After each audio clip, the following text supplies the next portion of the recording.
I want to get back to that question I posed to you before we went to Rob, and that was, Ron DeSantis has spent a lot of time and treasure in Iowa in the last couple months. As you look at what happens tonight, and of course we won't know a lot until much later tonight, but does he stand to lose the most if he sails behind Nikki Haley to a significant degree? Yeah, he does. I mean, first off, he was hoping months ago that he was going to win Iowa. I mean, if we go back, let's say 6 months ago, he was actually gaining and getting closer to Donald Trump in lots of areas. And one of the stories is obviously going to be about how much his campaign has fallen apart, how he misspent money, he made a lot of strategic mistakes. But he always said Iowa was the place that he was going to launch his campaign. And he's recalibrated his comments now to say, I want a good second place finish. If he doesn't get that good second place finish and he falls to third at this point, this is going to be a real problem for him. I want to do a parallel here. Back in 2008, Hillary Clinton was expected to win Iowa. She came in third in Iowa. You had Obama, you had Edwards and her. That was a major, major blow to her campaign that year. And eventually Obama wins the nomination, wins the presidency. So for DeSantis, he has to get a second place finish. And I would say, even if he only squeaks out barely a second place finish, again, in the world of politics, it's going to be, you didn't do what you were supposed to do, and that's going to hurt him. So he's got a lot to lose tonight. Well, we're going to talk about polls here in a second, and before we show some of the numbers here in the polls that we're looking at, big picture, most Americans don't want to see a rematch between Biden and Trump. Right. But Trump is polling so well in Iowa. What is happening here? Yeah. Okay, you're right. Nationwide, about 60% of the American public, depending on what polls you look at, say we don't want this rematch. Why are we going into a rematch at this point? Partly because what? Biden and Trump have done such a great job in terms of capturing the Democratic and Republican parties.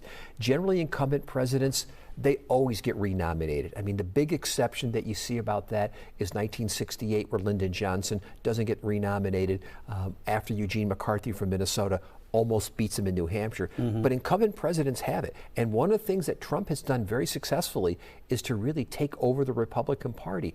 In some sense, he's kind of like running as the incumbent, because he was the president, and this will be probably his third time getting it. So it's the stranglehold that they have in terms of name recognition and the fact that nobody wants to really seriously challenge Biden on the Democratic side, and on the Republican side, just Trump's numbers, his name recognition, just makes him a formidable candidate. And connecting back to the weather, the single most important thing Trump has, he has an incredibly loyal base. Staunch.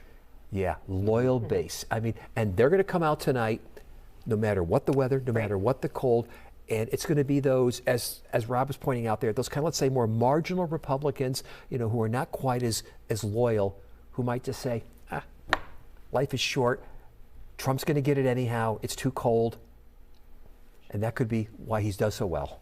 We just showed a poll on the screen, maybe we can pull it back up, from a few days ago from the Des Moines Register.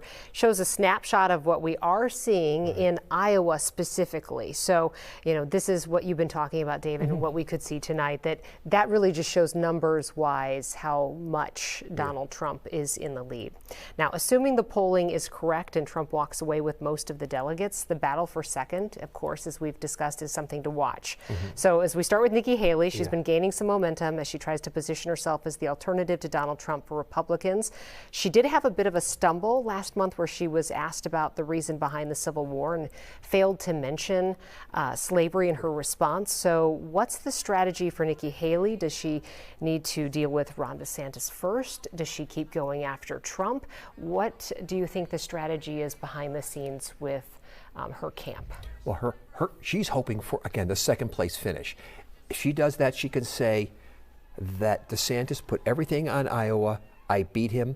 I've got the momentum. I'm going into a state now, New Hampshire, where the governor has endorsed her, where all the polls are suggesting that she's got a much, much better shot of maybe not beating Trump, but getting closer. So she has to use this as a springboard, consolidate the support, try to hope that maybe DeSantis drops out, although I don't think he will, but tries to consolidate support, get more money. That's really, if I keep saying get more money every other sentence, I'm going to keep repeating get more money every other sentence like that. She's got to get more money and keep going till South Carolina, because South Carolina, where she was governor, and at that point, she's expected to do really well. So if she can survive and keep second place finishes, get other people to drop out before then she has a shot. And South Carolina is February 24th. So. Yes.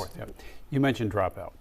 There's an interesting wild card in all of this, somewhat of an anomaly in a presidential race like that, and that is the Donald Trump's legal troubles hanging over him. Is there a scenario, David, that you see setting up where some of these candidates stay in longer than what would typically be the case because they're kind of waiting to see what happens with Donald Trump from a legal perspective? I do, yeah. I mean, we have really sort of two issues that are going on here right now with his legal troubles. One is the fact he's facing 4 criminal trials, 91 indictments, but he's also, and that's going to eventually be resolved whether or not he can be prosecuted by the Supreme Court. He's also has a court hearing before the Supreme Court in February regarding whether or not under the insurrection clause he can be thrown off the ballot. So we've got 2 major variables out there that can really affect the calculus. I think as long as candidates can still have some resources, and again, I come back to my money statement again here, is that campaigning takes money. I think they'll try to stay in as long as possible on the idea that perhaps if his legal troubles really start to mount, and we got trials that potentially could start as early as March or April this year. The primaries go until, June? The convention's not until, I think, July or August. I think some people might be saying, keep my name out there. Even if I don't do well in the primaries, if it goes to the convention, and if we can just make sure, I'm speaking as a candidate, if we can make sure that Trump doesn't get 50% at the convention, the delegates are only bound on the first vote. Right. Only on the first vote. So if he doesn't get to 50% and he's facing legal problems, maybe now I could portray myself as the alternative. We're going to talk about that March 4th date, which is the Trump trial, and then the March 5th date to follow in a few minutes. But I want to talk about Ron DeSantis a little bit, and we dug into Nikki Haley. Let's dig into his troubles here.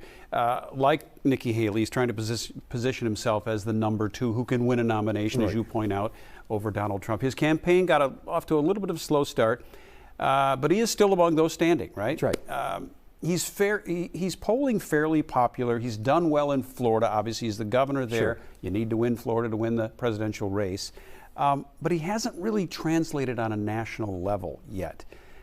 Why? What is it about him as a candidate, as you see it, that has not resonated with Republican conservative voters? Well, I think in some senses, a couple things. One is that he's trying to both be the alternative to Trump, which means adopt a lot of the same policies as Trump, but at the same time to be the anti-Trump candidate. And I think for a lot of the Republicans, it's, well, why go for the second choice when I can go for the first, the brand name label instead? I think it's part of it. And I think second, he just hasn't spent his resources and his time very well. That he's concentrated so much on Iowa and not spent a lot of time, I'd say in the last year, trying to raise that national profile. And I think what he should have done is a better balancing of the two of them at this point in terms of doing more of the circuit, more of the talking. And I also have to say that he's been engulfed in a lot of controversies in Florida also that are not playing well nationally. The issues regarding high school curriculum, questions regarding trans issues. And again, maybe not affecting with Republicans, but I think that's hurt him in terms of his national standing. All right, let's talk about, you talked about some of the candidates that might just hang on to see how all these legal troubles shake out. So let's talk about Vivek Ramaswamy. He's still in the race, still campaigning very hard in Iowa. He did not qualify for the last debate on CNN, which is why it was just Haley and DeSantis up there debating. He professes to be very popular as a Trump alternative in Iowa. So the question is, where do you see him playing a role in all of this? His role will be in terms of, again, if the polls are correct, he's going to come in a distant fourth at this point.